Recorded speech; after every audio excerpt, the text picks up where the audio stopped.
covenant is never silent. It does not stay hidden on paper. It breathes, it speaks, it multiplies. What begins between two souls will echo through generations. What is whispered in one house can become a language for many. Fred and Elizabeth wrote a covenant to hold them steady, but what they could not see was how far it would reach. Neighbors would feel it, the church would embrace it, and in time, it would become more than a promise between two people. It would become doctrine. This is chapter 4. Welcome, stylish people. Covenant has a way of speaking even when no one reads it aloud. It speaks in the way a husband lowers his voice instead of raising his hand. It speaks in the way a wife prays before she answers in anger. It speaks in the peace that lingers after an argument ends, because love closed the door before bitterness could enter. That was Fred and Elizabeth's home. Neighbors felt it when they stepped onto the porch. Family felt it when they shared a meal. Even strangers could sense it. A stillness, a covering, like the house itself was built on holy ground.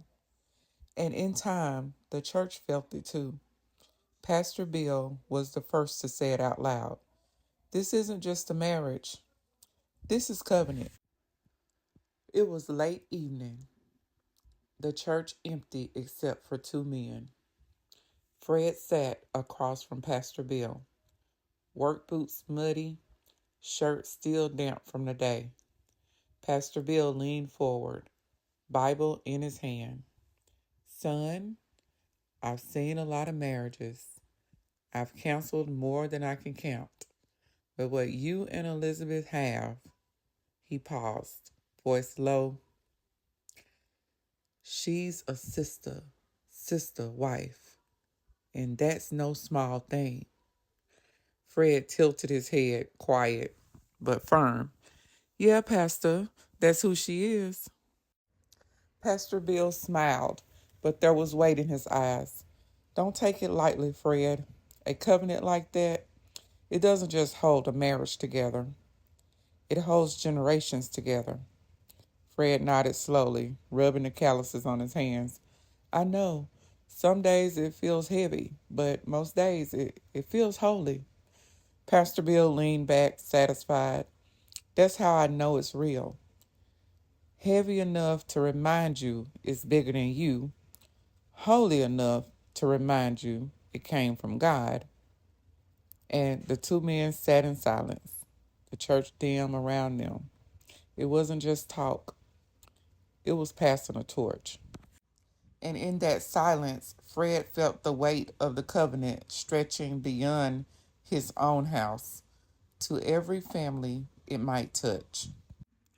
It began small, Wednesday nights, a handful of couples in the fellowship hall, listening to Fred and Elizabeth speak, not as preachers, not as teachers, but as witnesses.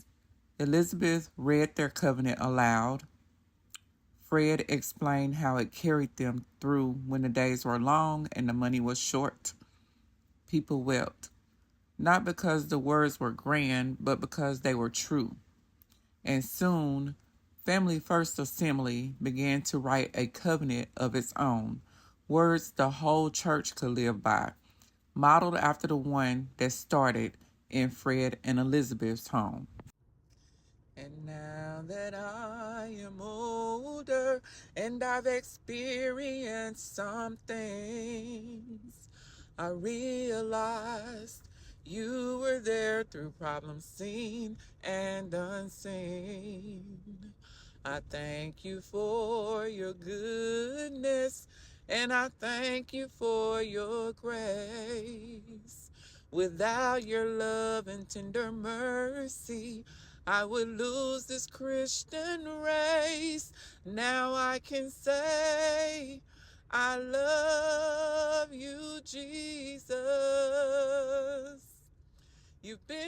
so good to me. You died on Calvary.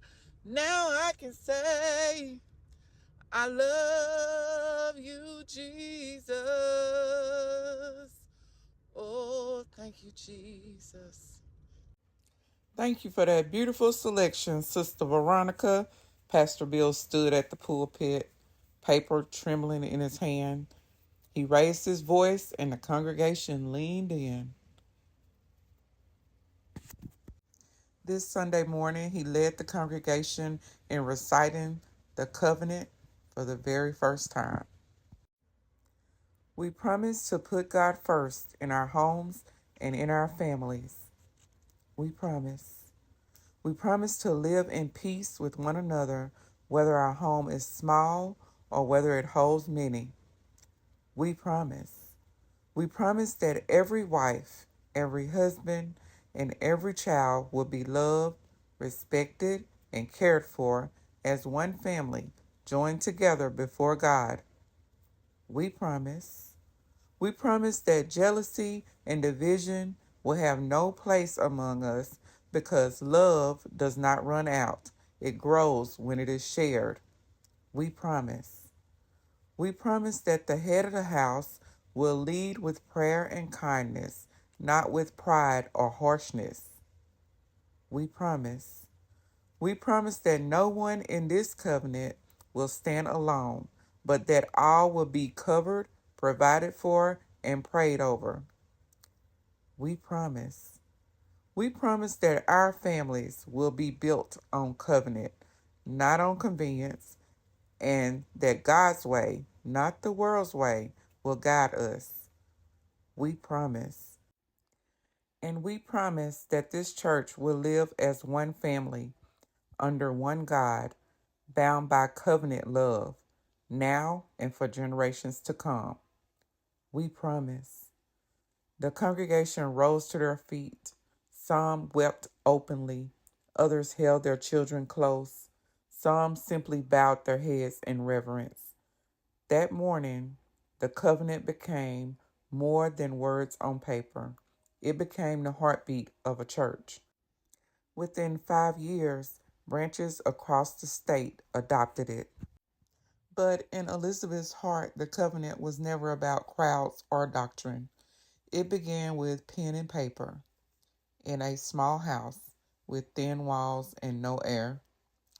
2 hands pressed against one page and a whisper that said, "This is for us. This is forever."